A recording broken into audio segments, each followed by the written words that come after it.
जय जगन्नाथ फ्रेंड्स वीडियोटी को फास्ट रु लास्ट जाए देखिबाई अनुरोध। जदि चैनल नुआ अच्छी दयाकोरी चैनल को सब्सक्राइब कर दिंतु। आगो को भल भल वीडियो देखापी यही वीडियो देखापी चैनल सेमती जोड़ी हुई रही था। आसतु एबे वीडियो को स्टार्ट करिबा। भोर 3टा रु 5टा भितर निद भांगुथिबा मनुष्यंक जीवन रे चमत्कार आउ अभूत परिवर्तन होइथाए। काहींकि एमिति होइथाए मनुष्यंक निद ब्रह्म मुहूर्त रे खोलिबार भी अनेक रहस्य लुचि रहिछि। आमर शास्त्र रे ब्रह्म मुहूर्तर समय को अत्यंत शुभ माना जाए। आउ एई समय रे मनुष्यर निद भांगी जिबा कौनसी साधारण संकेत नुहे।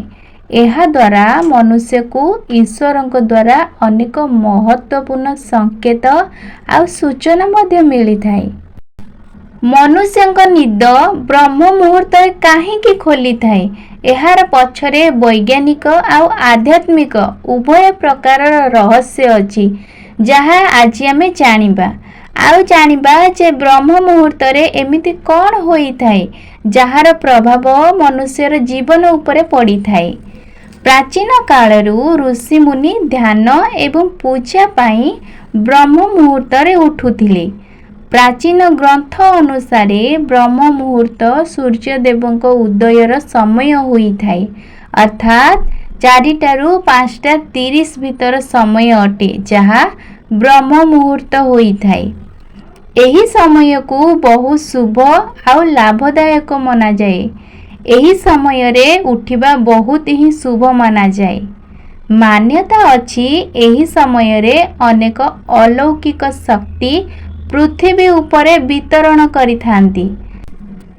जदि आपण भी एही समय रे प्रतिदिन उठु थांती किंबा एही समय रे आपनक निद अचानक खोली जाए तो एहाकू एक अलौकिक शक्ति बोली बुझी नेबा उचित। आपण केबे भी चिंता करिछंती ऋषि मुनि माने देवता माने एमिति कि आजिर वैज्ञानिक माने भी ब्रह्म मुहूर्त रे उठिबा पई परामर्श दियंती।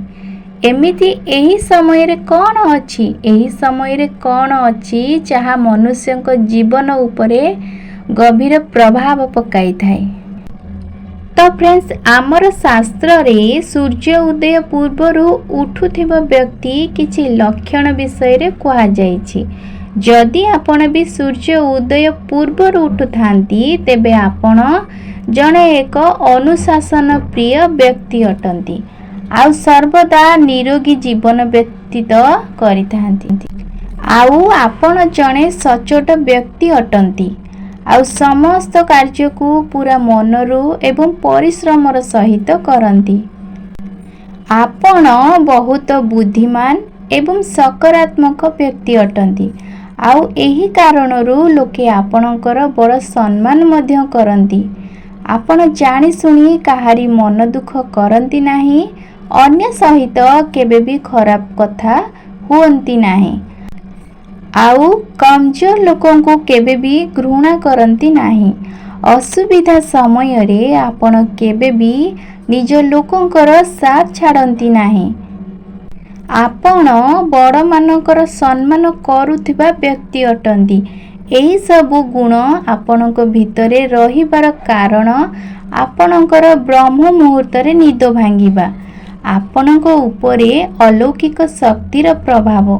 मान्यता अछि जे भगवान सूर्य देवंक पूर्वरु उठी जेउ लोक निजर कार्य आरंभ करिथांती सेही कामरे सफलता मिलिबार संभावना बहुत अधिक होइथाए।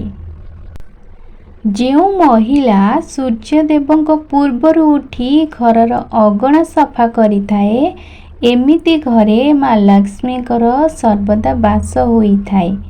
एमिति घरे केबे भी दुख आसे नाही, सुख समृद्धि आसी थाए। ब्रह्म मुहूर्त रे उठुथिबा व्यक्ति अजाणतरे सूर्य देवंकर विशेष कृपा प्राप्त करिथांती। सूर्य देवंकर किरण जो मनुष्य उपरे प्रथमे पड़ी थाए तार भाग्यर उदय होई थाए। ବେଦରେ ସୂର୍ଯ୍ୟଙ୍କ କିରଣକୁ କାମଧେନୁ ମାଙ୍କ କ୍ଷୀର ସହିତ ସମାନ ବୋଲି ମନାଯାଏ। ଯେଉଁ ପ୍ରକାରରେ କାମଧେନୁ ମା ସମସ୍ତଙ୍କ ମନୋକାମନା ପୂରଣ କରିଥାନ୍ତି, ଠିକ୍ ସେହିପରି ସୂର୍ଯ୍ୟଦେବଙ୍କ ପ୍ରାତଃ କାଳର କିରଣ ମନୁଷ୍ୟକୁ ସକାରାତ୍ମକତାରେ ଭରି ଦେଇଥାଏ ଆଉ ଶନିଦେବଙ୍କର କୃପା ବି ବର୍ଷିଥାଏ। ଯଦି ଆପଣଙ୍କ ନିଦ ସକାଳୁ ଜଲ୍ଦି ଖୋଲୁଥାଏ, ତ ଏହାର ଅର୍ଥ ଏହା ମଧ୍ୟ ଅଟେ କି ଆପଣଙ୍କ ଜୀବନରେ ବଡ଼ ପରିବର୍ତ୍ତନ ହେବାକୁ ଯାଉଛି। ଏହି ଅଲୌକିକ ଶକ୍ତି ଆପଣଙ୍କୁ ଏହି ସଂକେତ ଦେଉଛି କି ଆପଣଙ୍କର ପୁରା ଦିନ ଭଲରେ ସମାପ୍ତ ହେବାକୁ ଯାଉଛି। ଆପଣଙ୍କର ଭଲ ସମୟ ଆରମ୍ଭ ହେବାକୁ ଯାଉଛି। ଆପଣଙ୍କର ଆର୍ଥିକ ସ୍ଥିତି ଉନ୍ନତ ହେବାକୁ ଯାଉଛି। ଆପଣଙ୍କ ଜୀବନରେ ସବୁ କଷ୍ଟର ଅନ୍ତ ଏବେ ହେବାକୁ ଯାଉଛି।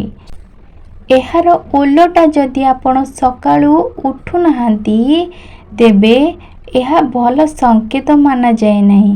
ଯେଉଁ ମହିଳା ସକାଳୁ ଶୀଘ୍ର ଉଠନ୍ତି ନାହିଁ, ସେହି ଘରେ ସର୍ବଦା ଦାରିଦ୍ର୍ୟତା ବାସ କରିଥାଏ।